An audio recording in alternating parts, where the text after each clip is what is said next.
In this video I want to talk about fingering on the piano. Now I'm not the most pedantic about fingering positions when I play piano. I probably do a fair amount that is not very classic, just because I haven't gone through that route. Now I try very hard to follow some classic fingering techniques because actually these are tried and tested ways of moving around the piano. I just want to talk to you about one thing which I call the stalemate position, and we'll take this example. So I'm going to play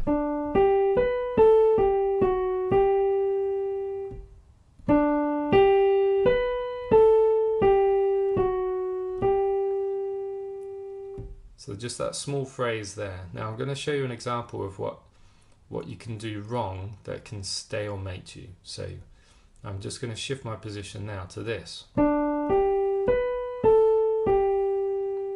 Now the next note is F sharp and I can't get to it.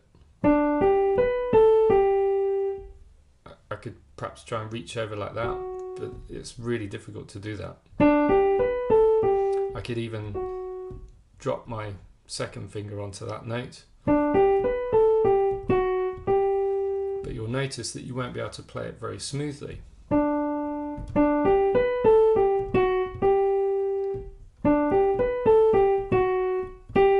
Even with that one, it's very, very difficult to play things smoothly when you've got bad finger positions.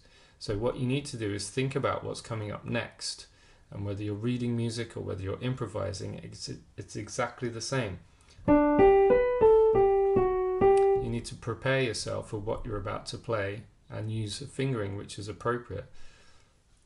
Next example is a really easy one, but let's say you've got the first note of your phrase is going to be a G, and the second and the third note of your phrase are going to be E and C below. Now, some people, they think of this first note and they automatically go to a position which they feel comfortable with, which could be that you start with your thumb on the first note. But if your second and third notes are going to be lower, then it's not a very sensible place to start. It'd be much better to start with your fifth finger and then have your other fingers to play the notes below.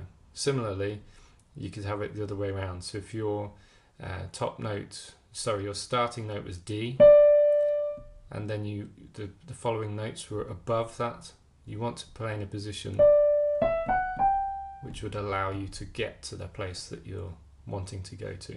So again, whether it's reading or playing improvisation, you want to be thinking ahead and thinking about where you're going, where you need to land, and use the appropriate fingering for it.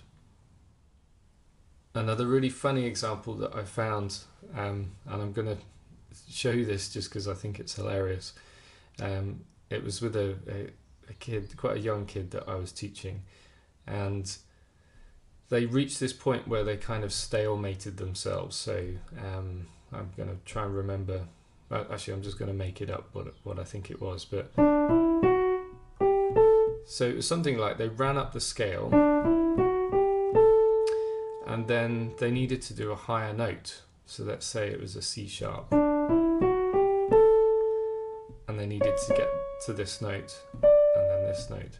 So instead of trying to perhaps prepare themselves by moving early,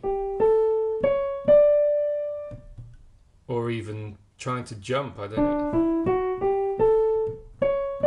jumping up to those two notes, they did this.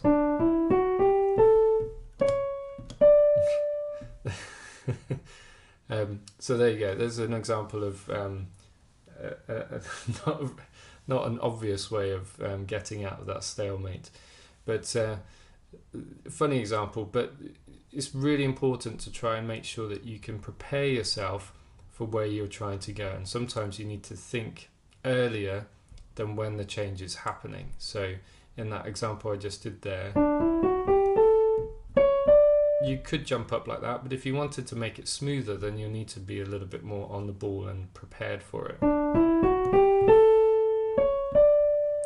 That's a much smoother transition.